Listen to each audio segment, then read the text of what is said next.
യുഗാന്ത്യം തന്നെയാണ്. നിങ്ങൾ രണ്ടുപേരും മാത്രമല്ല നമ്മുടെ ഉണ്ണിസാറും അവിടെയായിരുന്നു. നേരിട്ട് ഇന്നലെ 10:30 സിതാര എന്ന വീട്ടിലേക്ക് എത്തുമ്പോൾ അതിന് തൊട്ട് പിന്നാലെ തന്നെ അവിടേക്ക് എത്തുകയായിരുന്നു നമ്മുടെ എഡിറ്റോറിയൽ ടീം.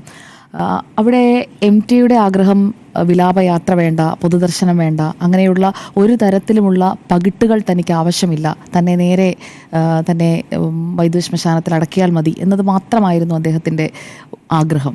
എന്നാൽ അദ്ദേഹത്തെ കാണാനെത്തിയത് എത്ര ആളുകളാണ് എന്നുള്ളത് നമ്മൾ നേരിട്ട് കണ്ടതാണ്. കണ്ടു തീരാതെ ആ മാവൂർ റോഡ് ശ്മശാനത്തിലെത്തിയതിന് ശേഷം അവിടെയും കാണാനെത്തിയ ആളുകളെ നമ്മൾ കാണുകയാണ്. MT പ്രായം 91 വയസ്സാണ്. ഇന്ന് ജനിച്ചാൽ ഇത്ര വർഷങ്ങൾക്ക് ശേഷം മരണം എന്നുള്ളത് നമുക്ക് ഓരോരുത്തർക്കും അറിയാം. പക്ഷേ അദ്ദേഹം ആ മരണത്തിനായി അദ്ദേഹത്തിന് തന്നെ ഒരു വാചകമുണ്ട്: മരിച്ചുപോയ ഇന്നലെയെ ചൊല്ലി, ജന്മമെടുക്കാത്ത നാളെയെ ചൊല്ലി എന്തിനു വേദനിക്കുന്നു, ഇന്നിൻ്റെ മാധുര്യം നമുക്ക് അവശേഷിക്കുന്നു, നിറഞ്ഞ പാനപാത്രം നിന്നെ കാത്തിരിക്കുന്നു, അക്കൽദാമയിൽ പൂക്കൾ വിടരുമ്പോൾ.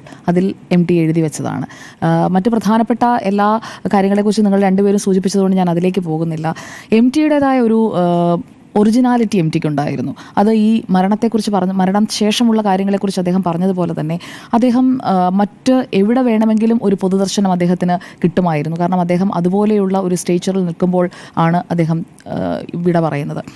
അങ്ങനെയുള്ള ഒരു തരത്തിലുമുള്ള പൊതുദർശനം വേണ്ട എന്ന് തീരുമാനിക്കാനും അതിൻ്റേതായ ഒരു വില്ല് വേണം. ആ ഒരു വില്ലോട് കൂടി തന്നെയാണ് അദ്ദേഹം തൻ്റെ 91 വർഷവും ജീവിച്ചു തീർത്തത്. അത് നേരത്തെ ഡോക്ടർ ആഡൻ സൂചിപ്പിച്ചതുപോലെ അദ്ദേഹം ജനിച്ചു വളർന്ന ചുറ്റുപാടുകളാണ് അദ്ദേഹത്തെ അത്രയും കാർക്കശ്യക്കാരനാക്കിയത് എന്ന് വേണം മനസ്സിലാക്കാൻ. അന്ന് ഇല്ലായ്മ കണ്ട് വളർന്ന ഒരാൾ എല്ലാമുള്ള ഒരു അവസ്ഥയിലെത്തുമ്പോൾ അത് വേണ്ട തനിക്ക്, എങ്ങനെയാണോ താൻ ജനിച്ചു വളർന്നു വന്നത് ആ ഇല്ലായ്മയിൽ തന്നെ തനിക്ക് മരണവും മതി, മരണശേഷമുള്ള ചടങ്ങുകളും മതി എന്ന് അദ്ദേഹം തീരുമാനിച്ചതാകാനും സാധ്യതയുണ്ട്. അപ്പോൾ തുടങ്ങിയതുപോലെ തന്നെ ഒടുങ്ങുക എന്ന ഒരു തീരുമാനമെടുക്കുക എന്ന് പറയുന്നത് അതെല്ലാവർക്കും സാധിക്കുന്ന ഒന്നല്ല. അത് MTക്കുണ്ടായിരുന്നു. അത് MTയെ എപ്പോഴും ഒരു വ്യത്യസ്തനായ വ്യക്തിയായി അടയാളപ്പെടുത്തും. അദ്ദേഹത്തിൻ്റെ കൃതികൾക്ക് മരണമില്ല. അദ്ദേഹം വരച്ചിട്ട ഓരോ മുഹൂർത്തങ്ങളും അല്ലെങ്കിൽ ഓരോ കഥാപാത്രങ്ങളും ആ കഥാപാത്രങ്ങളൊക്കെ അമരത്വം നേടിക്കഴിഞ്ഞിരിക്കുന്നു. അദ്ദേഹം ജീവിച്ചിരിക്കുന്ന കാലത്ത് തന്നെ ആ കഥാപാത്രങ്ങൾ ചർച്ച ചെയ്യപ്പെടുന്നു, വായിക്കപ്പെടുന്നു. ഏറ്റവും കൂടുതൽ അദ്ദേഹം നടന്മാരാക്കി തീർത്തവർ, നടിമാരാക്കി തീർത്തവർ, അവർ തന്നെ അദ്ദേഹം ജീവിച്ചിരിക്കുമ്പോൾ തന്നെ അത് വന്ന് സാക്ഷ്യപ്പെടുത്തുകയാണ്: അങ്ങില്ലായിരുന്നെങ്കിൽ ഞങ്ങളില്ല എന്നുള്ളത്.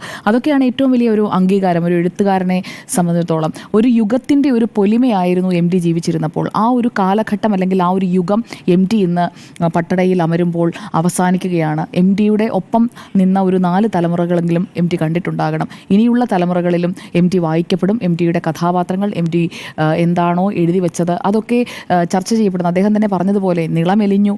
അദ്ദേഹത്തിൻ്റെ ആ ഒരു കഥാപരിസരത്ത് മാത്രമാണ് പഴയ കൂടല്ലൂർ ഇപ്പോഴുള്ളത്. ഇന്നത്തെ കൂടല്ലൂർ അന്ന് MT എന്താണോ കഥാപ്രപഞ്ചം സൃഷ്ടിച്ച ആ കൂടല്ലൂരല്ല. അങ്ങനെ മാറ്റങ്ങൾ ഉണ്ടാകുമ്പോൾ പണ്ടിങ്ങനെയായിരുന്നു നമ്മൾ, പണ്ടിങ്ങനെയായിരുന്നു കേരളത്തിൻ്റെ ഗ്രാമങ്ങൾ എന്നൊക്കെയുള്ള ഒരു അടയാളപ്പെടുത്തൽ MTയുടെ കഥകളിലൂടെയും നോവലുകളിലൂടെയും സിനിമകളിലൂടെയും ഒക്കെ ആയിരിക്കും നാളെ ഇന്നത്തെ ഈ തലമുറയും ഇനി വരാനിരിക്കുന്ന തലമുറയും ഒക്കെ ഒരുപക്ഷെ കണ്ടറിയുക.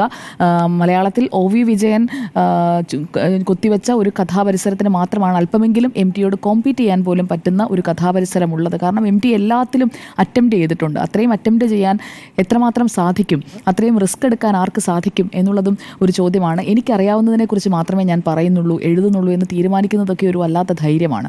ഭാവനയിൽ നിന്നല്ല, അറിയാവുന്ന മനുഷ്യരെ, അറിയാവുന്ന ചുറ്റുപാടുകളെ അതുമാത്രം പകർത്തിയാൽ മതി അമരനാകാൻ എന്ന് തെളിയിച്ചുകൊണ്ടാണ് MT വിട പറയുന്നത്. അദ്ദേഹത്തിന് എല്ലാ ആദരാഞ്ജലികളും.